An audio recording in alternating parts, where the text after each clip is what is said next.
A man was flayed alive. His body hung from a hook in the living room. In the kitchen, his head boiled in a pot. On the dining table were his thigh and buttock meat, stewed and placed before his 2 stepchildren. The perpetrator was a woman. And what shocked all of Australia was not just the crime, but her reason for doing it. I am Detective Johnny, a specialist in re-examining mysterious and gruesome cases. And this is the case that horrified all of Australia. The first time in history, a woman was sentenced to life imprisonment without parole. Aberdeen, a small town in New South Wales, Australia. It was once peaceful. Vast fields, quiet farms, gentle residents. And no one thought anything terrifying would happen in such a tranquil countryside. Until one autumn morning in 2000, a colleague of John Price arrived at his house to pick him up for work, but no one answered. John's car was still parked outside. The door was locked from the inside. The colleague called out repeatedly with no response and began to feel uneasy. He called the police. When Aberdeen police arrived at 84 St. Andrews Road, they also didn't expect to be stepping into a living hell. They broke down the door. And then, just seconds later, one of the officers vomited on the spot. Right in the middle of the living room, hanging from a metal bar, was an adult body completely flayed, from neck to foot, clearly showing red muscle fibers and intricate blood vessels. The smell of blood mixed with the scent of cooked meat filled the entire house. On the floor, a large pool of blood spread out from the base of the hook, soaking the old carpet. Dried blood trails stretched, as if the victim had crawled in desperation before collapsing. But the horror didn't stop there. In the kitchen, a pot of water was boiling, and inside was a human head, its facial skin softened, its lifeless white eyes still wide open. At the dining table, 2 plates were neatly set. On them was a human flesh stew, served with potatoes, sauce, and vegetables. Beside each plate was a piece of paper with a name written on it, the names of 2 children. The 2 stepchildren of the victim, John Price. An officer later recounted, "I've witnessed many murders, but I've never seen anything that kept me awake for a whole year like that." But everything was just the beginning. Katherine Mary Knight, born in 1955, grew up in a home that hell itself couldn't adequately describe. Her childhood was a long string of days immersed in domestic violence, sexual abuse, psychological disturbances, and an unnamed fear. Her parents constantly fought, and screams and destruction were constant sounds in the house. Katherine's psyche gradually warped over the years. As an adult, she found work in a place not everyone dared to set foot, the Aberdeen town slaughterhouse. There, she quickly displayed her frightening talent, becoming skilled at butchering, skinning, and disemboweling, tasks she performed as if they were art. Katherine was so proud that she hung her set of butchering knives right above her bed, like an indispensable accessory in her daily life. Aggressive, brutal, out of control. That's what people said about Katherine, a woman whom every man in this town knew and feared. She once stabbed her ex-lover with a knife in the middle of the night, burned all his clothes, and beat her children when she lost control. But strangely enough, he didn't dare leave her, because he knew if he left, Katherine wouldn't just track him down. She would also murder him mercilessly. In 1995, the life of John Price, a kind, hard-working man raising 3 young children, took a dark turn when he met Katherine Mary Knight. John worked at a local coal mine, was well-liked by his colleagues, lived simply, and always put his family first. With his strong, calm demeanor, he never expected to become the perfect prey for a woman like Katherine. At first, Their relationship seemed like a romance. Katherine displayed passion and tenderness, like an ideal wife. John, having experienced a failed marriage, thought this time he had found someone who could truly love him. But then, the darkness emerged. After only a few months, Katherine gradually revealed her true nature: extreme jealousy, pathological control, and unpredictable violence. She would fly into a rage if John spoke to female colleagues. She'd smash belongings if he came home late. And when displeased, she'd hit him. No one dared to speak up because John remained patient. Until he decided he didn't want to go any further. When Katherine proposed marriage, and John refused. That's when the real nightmare began. One night, John discovered photographs of his children, stabbed with a knife, each stab piercing through their faces, through their eyes. Below was a scrawled message in blood-red ink: "They will be the first." John immediately reported it to the police. But despite the warnings, despite his fear, despite having the chance to end it all, he still let Katherine come back home. And that was the last mistake of his life. The night of February 29th, 2000. The last night of John Price's life. Katherine arrived at his house, looking gentle and soft, as if no storm had ever passed between them.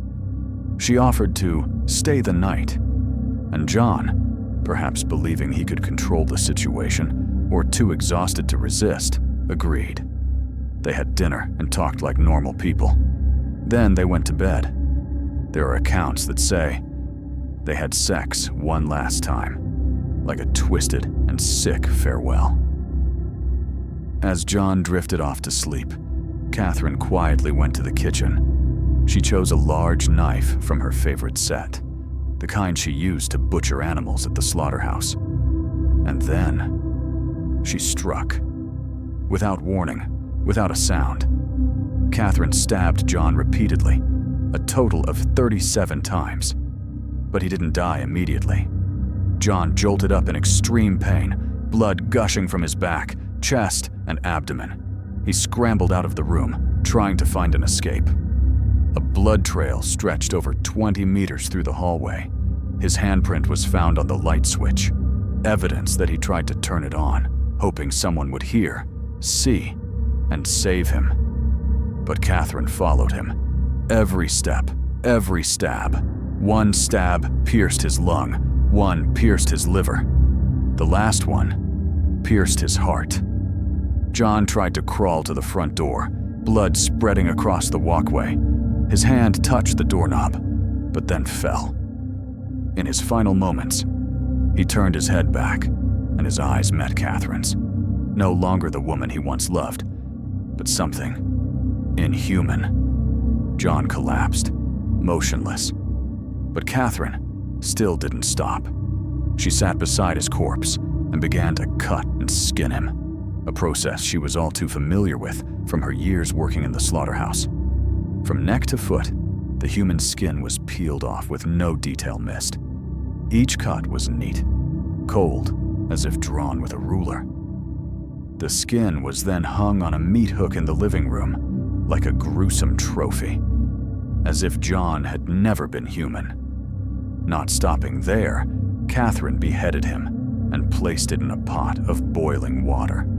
She took the thigh and buttock meat and cooked it into a stew, served with potatoes, sauce, and boiled vegetables, neatly arranged on 2 plates.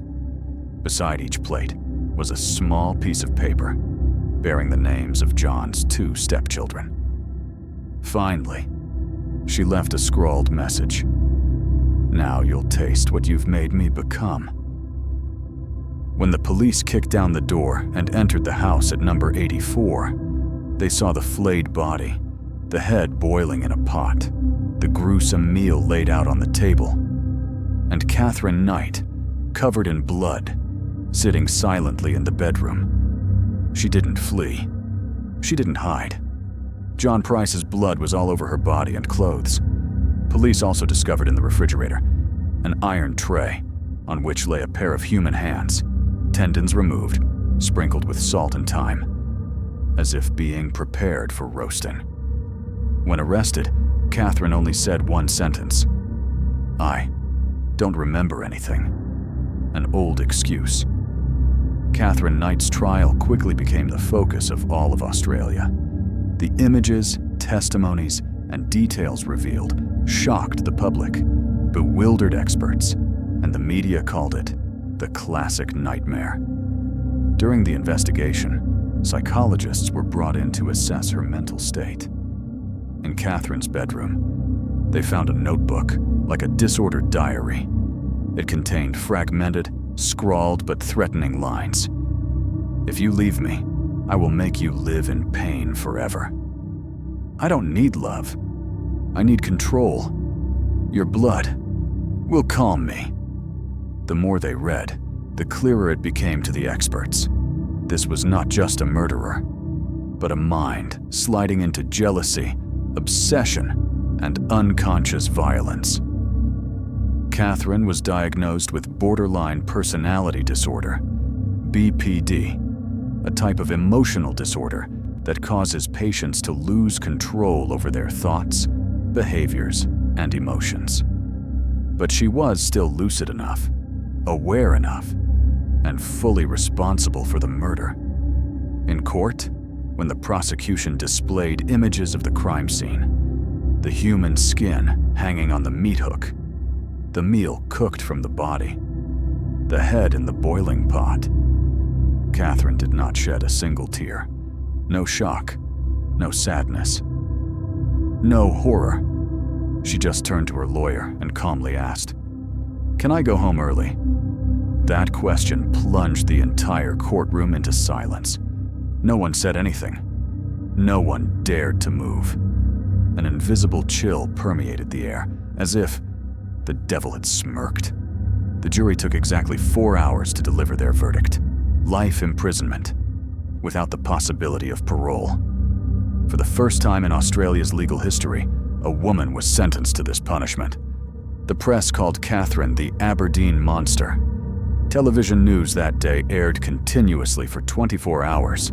People lined up outside the courthouse trying to catch a glimpse of her. They couldn't believe a woman could do such barbaric things.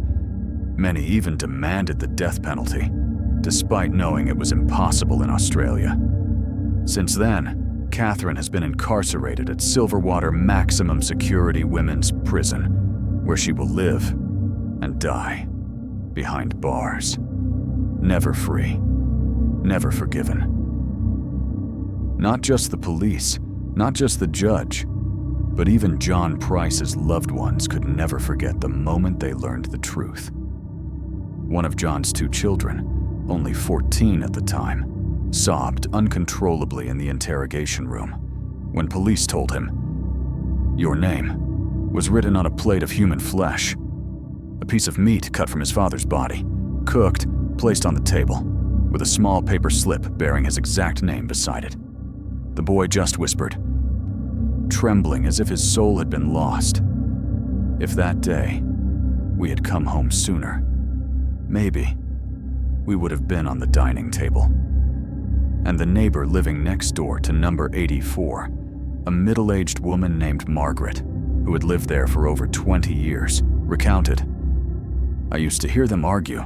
Sometimes the smashing sounds echoed down the street. But I just thought it was like any other couple. I couldn't believe she could butcher a human being." Blood seeped through the door crack. The smell of burning flesh drifted into my house. To this day, I still can't eat stew.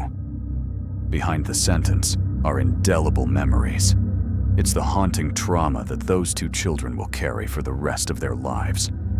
And an unanswered question: how could a woman become such a monster? To this day, Katherine Knight is still serving her sentence at Silverwater Women's Correctional Center, the maximum security women's prison in New South Wales. The crime scene photo of the human skin hanging on the hook the most important piece of evidence for the case, has been completely censored, as its horrifying nature exceeded normal human endurance. The Katherine Knight case is not only one of the most barbaric crimes in Australian legal history, but also a horrific testament to an undeniable truth. Sometimes the devil has no horns. When night falls in Aberdeen, the sheep still graze peacefully in the wilderness. But somewhere, in the shadows, the horrific nightmare of 2000 will never fade from the minds of those who know this story. I sat alone in the room, the dim yellow light, the suffocating silence.